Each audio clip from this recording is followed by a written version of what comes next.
카리스마를 빼면은 사실 그 사람 뭐라고 할 수 있냐면 그런 사람을 뭐 광신도라고 해요. 안녕하세요, 스윙즈입니다. 반갑습니다. 자, 오늘은 엄청난 많은 사람들에게 필요하기도 하고 많은 사람들이 궁금하지만 어떻게 가져야 될지 어떻게 키워야 될지 모르는 것에 대해서 얘기할 거예요. 그것은 바로 이미 제목 보면 아셨겠지만 카리스마예요.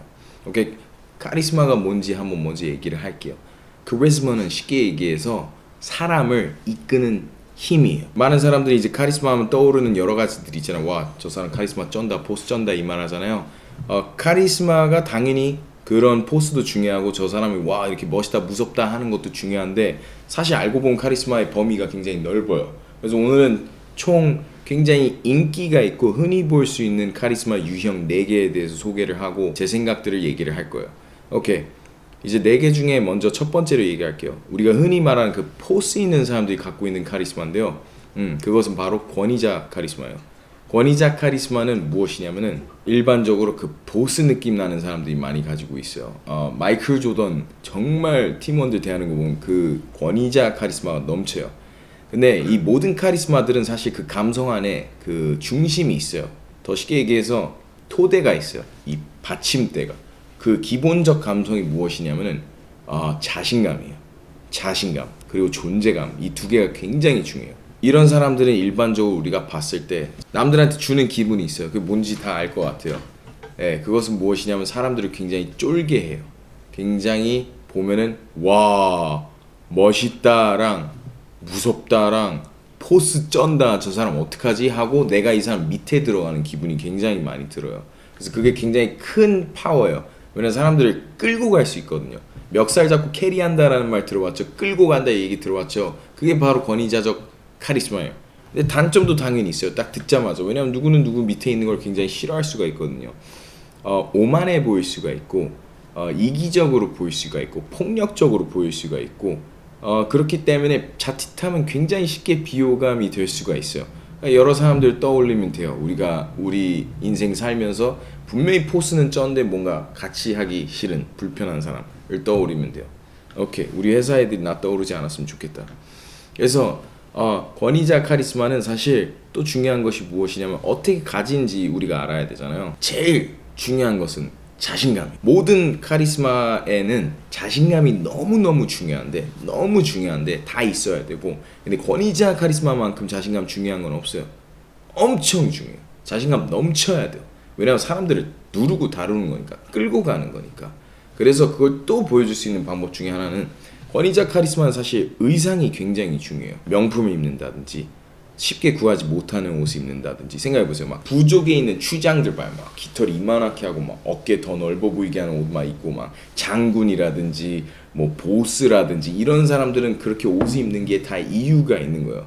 계급에 있어서 우린 계급을 보는 생물체들이기 때문에 계급이 바로 위에 나타나는 것처럼 보일수록 그 권위자적 카리스마가 올라갈 확률이 높아요. 근데 여러분들 이거 알고 있어야 돼요. 오늘 총 4개의 카리스마에 대해서 얘기를 할 건데 골고루 섞을수록 좋아요.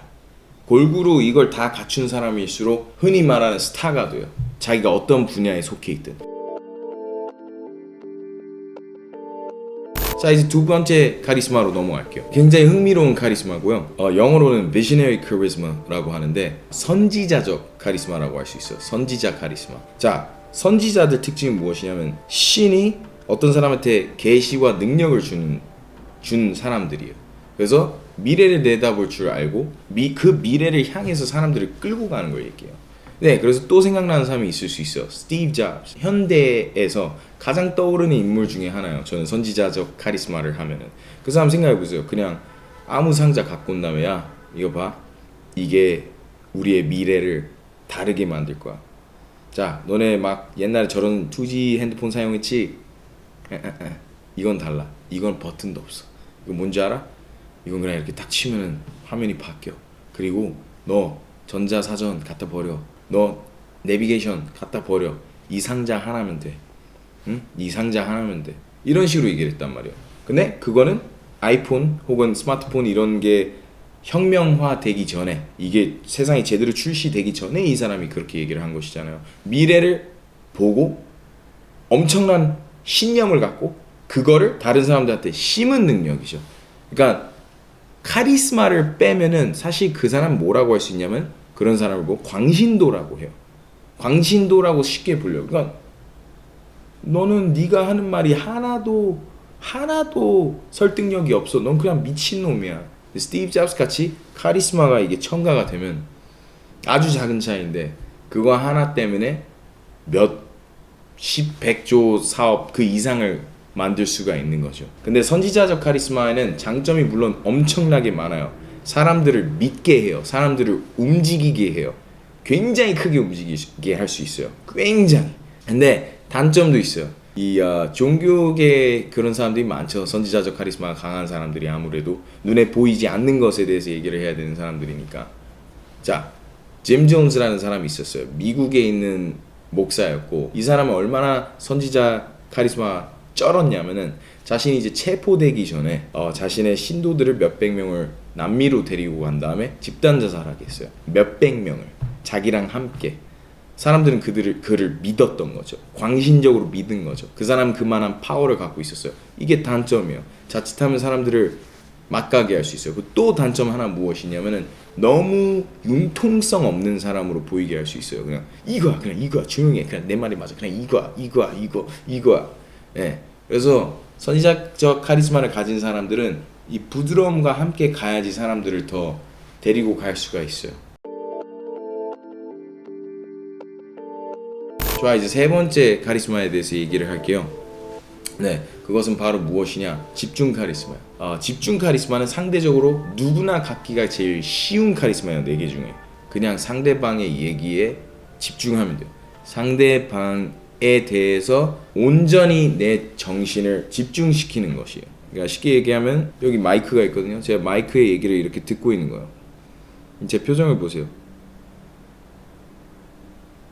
여기에만 집중하는 게 보이죠? 근데 되게 신기한 게 우리 무의식은 참 똑똑하고 멋있는 게 여기 안에 거대한 감시 기능이 있어요. 우리한테는. 우리는 세상을 보면서 누가 나의 적이고 누가 나의 친구고 누가 나한테 어떻게 하려고 하는지 어떤 일이 일어날 건지에 대해서 항상 감지하고 있어요. 그렇기 때문에 사람의 표정을 보고 행동을 보고 우린 사람이 상대가 나한테 집중을 하고 있는지 안 하고 있는지 굉장히 빨리 감지해요. 얼마나 빨리 감지를 하냐면은 1초에 1000분의 1 단위로까지 사람의 감정을 읽어낼 수가 있어요.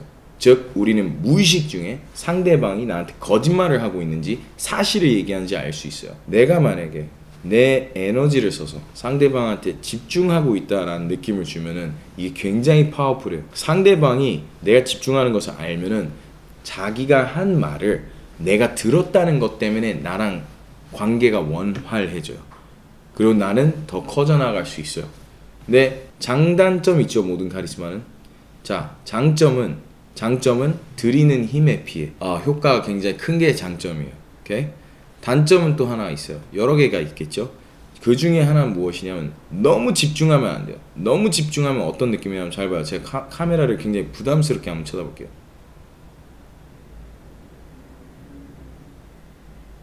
어떤 느낌인지 아시겠어요? 약간 취조당하는 기분이에요. 인터로게이션 같은 느낌이 들고 관찰당하는 기분이고 불편해요. 오케이? 그래서 너무 집중하면 불편하고 취조당하는 기분이고 무섭고 상대방이. 두 번째로 또 어떤 느낌이냐? 이런 느낌은 좀 찐밥 같아요. 너무 나한테 낮춰주는 느낌을 준단 말이에요. 그럴 필요가 없어요. 그래서 다 섞여야 된다는 게 어떤 의미인지 여러분들이 알 것 같아요. 어느 정도의 권위, 어느 정도의 따뜻함 다 같이 가야 돼요. 그래서 네 번째 카리스마에 이제 얘기가 나올 건데 바로 그거예요, 여러분. 친절 카리스마예요. 따뜻함의 카리스마. 따뜻함의 카리스마는 사실 그냥 딱 얘기만 들어도 그 따뜻함, 친절함 이건 무엇이냐면은 전체적으로 사람들한테 난 너를 어느 정도 아낀다, 너를 어느 정도 생각한다 라는 게 느껴져요. 그래서 굉장히 유명하고 좋은 경우 또 누구 있냐면 테레사 수녀 같은 분들. 테레사 수녀분이 굉장히 많은 사람들이 이렇게 자신을 보게 했죠. 물론 실제로 좋은 일들을 많이 했지만. 그래서 상대방들이 따뜻함의 카리스마를 가진 사람들을 보면은 받아들여지는 기분을 느낀대요. 느끼죠. 나도 느껴봤으니까 누군가한테서, 어머니한테서, 우리 이모한테서, 이렇게 나를 품어줄 것 같은 사람, 조건 없이 나를 이해해줄 것 같은 사람. 네, 그게 바로 따뜻한 카리스마예요. 네, 장점은 무엇이냐? 사랑을 받죠. 굉장히 많은 사랑을 받고 사람들에게 굉장히 치유가 될 수 있는, 힐링이 될 수 있는 사람이 돼버리는 것이고, 하지만 단점도 있어요. 조심해야 돼요. 너무 내가 편해지면 안 돼요. 모두가 나한테 와서 자기 인생이 힘든 거 다 얘기하고 내 인생이 없어질 수 있어요. 그래서 어떻게 해야 돼요? 다른 카리스마가 잘 섞여 들어가야 돼요. 권위도 어느 정도 있어야 돼요. 오케이. 이렇게 총 4개에 대해서 얘기를 했는데 이 4개 중에서 나한테 가장 먼저 맞는 옷을 입어야 돼요. 쉽게 얘기해서 평소에 하나도 상남자 혹은 여장부 같은 느낌 없는 사람이 권위자 카리스마를 너무 갖고 이걸 기반으로 두려고 연기하다 보면 큰일 나요. 안 돼요. 여러분들의 기본적 성향에 맞는 카리스마를 잘 골라서 잘 섞어 써야 돼요. 아까 처음에 써야 됐던 얘기가 있어요. 카리스마는 타고난 게 아니에요. 우리가 살면서 자라면서 어떤 사람들은 어떤 행동을 하면 사람들이 자기를 보게 하는지를 더 잘 알 뿐이에요. 그걸 일찍 습득한 애들은 일찍 사람들을 끌고 리더가 되기도 하는 것이고, 후천적으로 키울 수 있는 능력이기 때문에 여러분들 걱정 안 해도 돼요. 누구나 할 수 있어요. 누구나. 그리고 이미 잘 갖고 있는 사람도 더 발전할 수 있고요. 왜냐하면 인생은 좀 어떻게 보면 슬프지만 또 동시에 기쁜 것은 무엇이냐면 발전의 끝이 없다는 것이죠. So 여러분들 카리스마 레벨 계속 높이시고, 여러분들이 원하는 데이트, 여러분들이 원하는 친구, 여러분들이 원하는 직장, 여러분들이 원하는 부 다 누리시길 진심으로 기원해요. 오늘도 나랑 같이 시간 내주셔서 감사했고요. 구독, 좋아요, 그리고 알람 설정 잘 부탁드리겠습니다. Thank you.